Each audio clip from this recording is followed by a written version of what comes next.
Hey everyone, happy Wednesday word. This is Shaniqua Richard. Thank you so much for joining me. I'm actually going to have to end up doing this twice because I'm doing it on IG right now and I'm going to have to do it later on my other platforms. I am at a luncheon and I cannot get my laptop to connect, but that's neither here nor there. So let's go ahead and get started with today's Wednesday word. I'm going to do it because I want to make sure that I respect everyone's time. I am later than I normally would be. And so today's message is called You Do It. You Do It. That's the title of today's message. And I'm going to be coming from Luke chapter 9, verses 12 through 17. And let me go ahead and read that to you. Late in the afternoon, the 12 disciples came to him. They said, "Send the crowd away. They can go to the nearby villages and courtside. There they can find food and a place to stay. There is nothing here." Jesus replied, "You give them something to eat." The disciples answered, "We only have 5 loaves of bread and 2 fish. We would have to go and buy food for all of this crowd." About 5,000 men were there. But Jesus says to the disciples, "Have them sit down in a group of about 50 each." The disciples did so, and everyone sat down. And then Jesus took the 5 loaves and the 2 fish, and he looked up to heaven and gave thanks, and he broke them into pieces. Then he gave them to the disciples and to give. Then he gave it to the disciples to give to the people. All of them ate and were satisfied. The disciples picked up the 12 baskets of leftover pieces. Again, today's title for today's message is You Do It. There's a quote that I have in my bedroom, and it's from Gandhi, and it says, "Be the change you wish to see in the world." And I think that there's no better example of this. Well, there are some better examples, but this is a great example. When we look at Jesus feeding the 5,000, one of the things that people overlook in the midst of this is that Jesus commanded the disciples to do something. He told them, "You do this." And instead of the disciples recognizing what they were able to do, they pushed back against Jesus and Jesus then said, "Go and bring me these items." And then he blessed the food and he gave it back to the disciples so that they would be the ones to distribute it. And then the disciples were the ones to then pick up the leftovers.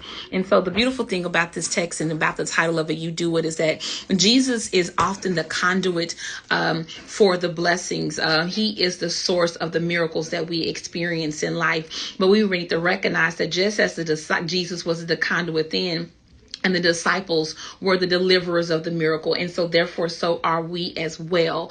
And so when we looked at this, we have to understand that Jesus did something. He challenged the disciples' limiting belief on what was available and what was possible. Jesus told them to feed the 5,000, and the disciples pushed back saying, "We don't have anything to do that. Matter of fact, we don't have enough money, and we would have to buy all the supplies to feed all of these people." But because Jesus pushed back on them by saying, "Give me what you have," he actually showed them what they had a limiting belief, because they did not believe that they could do something even beyond what the means that they actually had. But when the bread and the fish was in Jesus's hands, we were able to see that in fact they actually could do. And so Jesus was able to push their limiting belief. And so my question to you is, how many times have you come to Jesus with a problem, and Jesus is showing and revealing something to you, and he's wanting you to do it, but you are pushing back because you're saying, "I can't do this. I don't have the resources to do this."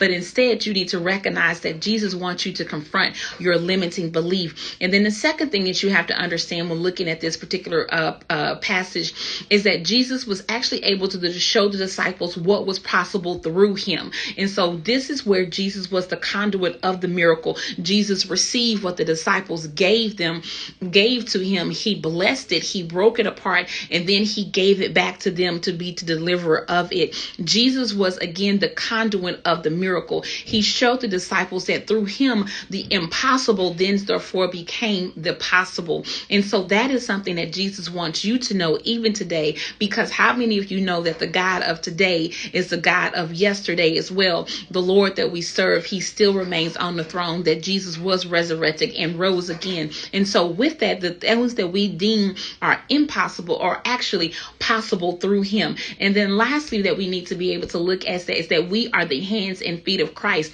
Jesus did not go and serve the 5,000. He then gave the food to the disciples to go and serve and feed the 5,000 with the fish and with the bread. And so with that, they were then the hands and feet of Christ in service. And so we need to also understand that we too have been tasked with being the hands and feet of Christ in service. He is telling us to go do it. When he is revealing something in our lives, if we see something that is taking place with those who are experiencing homelessness, if we see someone who is going without, if we see someone that is in need, when we are become aware of that, Jesus is challenging, number one, our limiting belief about what we can do in the midst of that situation. And then he is saying, allow him to work through us so that we can, what is the impossible can then become possible. And then the third thing is that he is challenging us to do it, that we become the hands and feet. So today's message is you do it.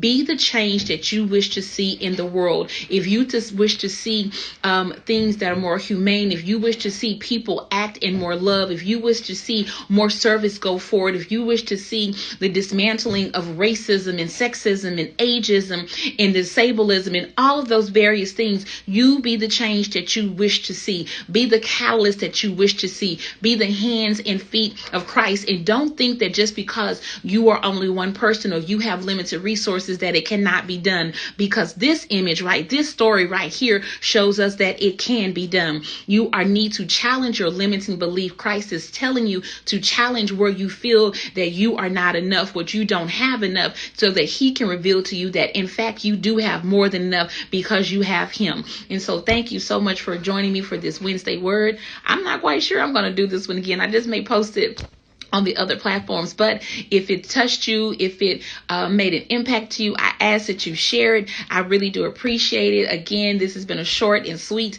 Wednesday word. I'm at a luncheon, at a meeting, but I did want to make sure that I got that out for everyone. So again, thank you so much. I hope you're doing well. See you next week. Bye-bye.